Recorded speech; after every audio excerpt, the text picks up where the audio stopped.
Hi there, and welcome back to Sudden Spotlight, where I, Mr. Sudden, review and discuss groundbreaking literature, films, and more, while providing you folks with my personal takes and theories pertaining to these works of art.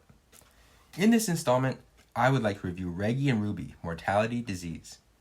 Out of all the various media I have reviewed on this channel, I believe Raggy and Rooby stands out the most for its groundbreaking visuals, stunning wordplay, and subtle symbolism. There is truly a plethora of angles in which we could attack this piece. I, however, believe it would be best to present the story to you all once more before beginning my dissection. Please enjoy my rendition of this piece of literary glory. Raggy and Rooby, Mortality Disease. I hope we enjoy it.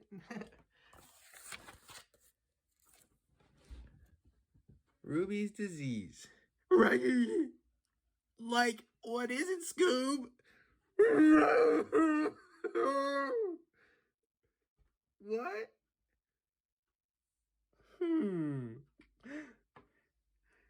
He has mortality illness. Oh!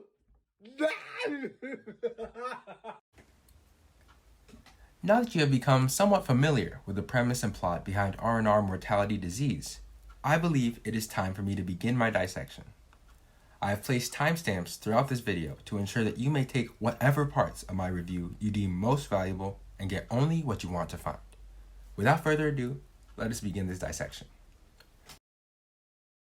Overall, I found this story to be a pleasant read. Though it was lengthy at parts, I found myself always coming back for more and being pleasantly surprised. I can't believe I was actually caught off guard by one of the most American tropes in media history, human and dog. As I took in exchanges between Raggy and his pal Rooby, I couldn't help but smile and think back to my days in juvenile detention. Back then, I would eat my share of sludge before attacking the nearest and smallest person in my vicinity. Why do I bring this up, you may ask? Well, believe it or not, during my attacks, my savage mannerisms and reliance on jaw strength in combat closely resembled those of a dog. Rabid and ruthless, I would charge anything with even the slightest resemblance to a human being, including Celine Dion cutouts. Perhaps such vivid and pleasant memories have provided me with a bias towards this literary work. Please keep that in mind as I resume. In the first panel, excuse me, I guess I'm just getting a little choked up. In the first panel, we see Rooby calling out for his buddy Raggy in an exclamatory fashion. Though Rooby's expression appears to be rather hesitant and worrisome, we catch a sense of anger and distance in Raggy's response. Perhaps he was simply upset by something that happened earlier in the day. Rooby is known for eating too many Rooby rags and defecating on Raggy's couch. Nonetheless, Raggy decides to listen, representing what I would consider to be unconditional love and acceptance, regardless of one's shortcomings. Unconditional love. Isn't that something?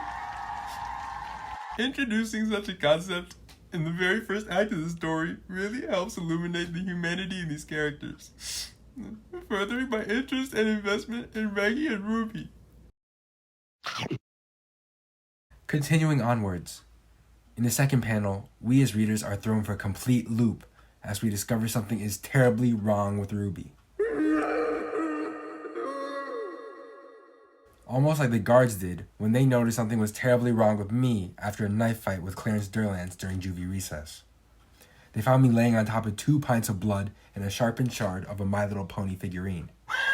The doctor said I shouldn't have made it, but because little Gerald Sunikov donated one of his kidneys to me, I was able to produce the blood I needed to live on. Who would have thought being given a third fully functional kidney would make me so much more alive?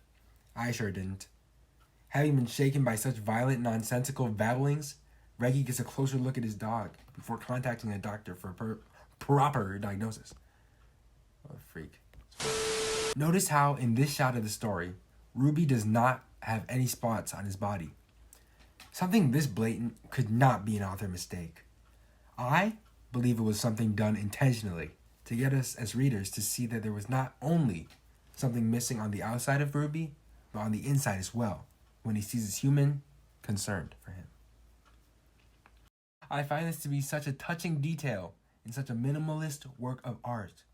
Surely you all believe so as well. After the doctor's arrival, Raggy takes to the right side of the panel, where he peers in to make certain his dog is being properly checked. We don't do malpractice in this story. This isn't Grey's Anatomy Season 2, Episode 10. Not that I watched that stupid show. We see here that the doctor lacks eyebrows and instead stares emotionlessly over the head of Rooby as if she doesn't care. This must be to represent the facelessness of corporations, as even if you're dealing with an individual in one instance, chances are you'll never see them again, like Clarence Durlance. Finally, in the brimming conclusion of this story, it is revealed that Rooby does indeed have mortality illness, which we can also infer is referred to as mortality disease due to the title of the story. With the weight of the diagnosis being too much to handle, Raggy's head is impacted, squeezing both of his eyes out of his skull like a rat in the jaws of an iguana. Somehow, the rest of Raggy's tongue is also shot out of his head, likely to emphasize this effect, and the effect the news had on him, as he spits balls of saliva at the doctor.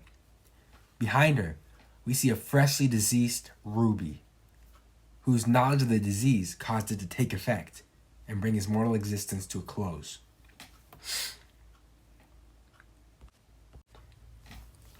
I've taken away so much from this book. Life is terribly short, especially if you're a dog made to closely resemble one from an internationally and historically famous Hanna-Barbera cartoon. It goes to show the value of friendship in our short lives. I mean, we've all been diagnosed with mortality disease in a way, right? What more can you do but give each other company and pleasant memories? In conclusion, I must say I love this book with every ounce of my being. I love that its happy-go-lucky charm is quickly spun into a frenzy of everlasting pain. But there's one thing I do not understand. One thing that's been haunting me since I began writing this review. Why is the doctor smiling? What has she done to Rooby that her reaction to a dying patient is joyous? I will not rest until this question has been answered. It keeps me up at night. It brings tears to my very eyes. Why is she smiling? What does she have to gain? Why did I kill Clarence? Why is there blood on my hands? Why can I hear him?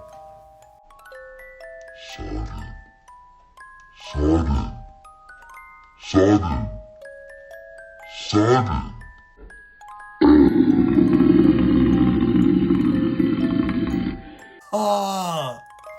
All shall be revealed in Raggy and Rooby Iceberg Explained video. A sequel to this one, shedding light to a shocking sequel.